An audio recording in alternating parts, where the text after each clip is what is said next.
Hello guys, നമ്മൾ ഇന്ന് ഉണ്ടാക്കാൻ പോകുന്ന ഒരു വെറൈറ്റി പായസമാണ്. അതിനായിട്ട് നെയ്യ്, നേന്ത്രപ്പഴം, സേമിയ, മിൽക്ക്, മിൽക്ക് ആവശ്യമാണ്. പാൻ ചൂടായതിനു ശേഷം നെയ്യ് ഒഴിച്ച് കട്ട് ചെയ്ത് വെച്ചേക്കുന്ന നേന്ത്രപ്പഴം ആഡ് ചെയ്യുക. നേന്ത്രപ്പഴം നല്ലപോലെ വഴന്നു വരുമ്പോൾ അതിലേക്ക് നേരത്തെ ചൂടാക്കി വെച്ചിരിക്കുന്ന പാല് ഒഴിക്കുക. പാലും പഴവും നല്ലപോലെ മിക്സായി വരുമ്പോൾ അതിലേക്ക് നേരത്തെ ഫ്രൈ ചെയ്ത് വെച്ചിരിക്കുന്ന സേമിയ ആഡ് ചെയ്ത് കൊടുക്കുക.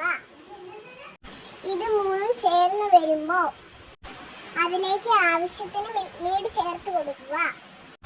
ഈ മിക്സ് നല്ലപോലെ കുക്കായി വരുന്നിടം വരെ വെയിറ്റ് ചെയ്യുക. ഇതിൽ വേണമെങ്കിൽ ഏലക്കാപ്പൊടി ചേർക്കാം. എല്ലാവരും മറക്കാതെ ചാനൽ ഒന്ന് സബ്സ്ക്രൈബ് ചെയ്യണേ.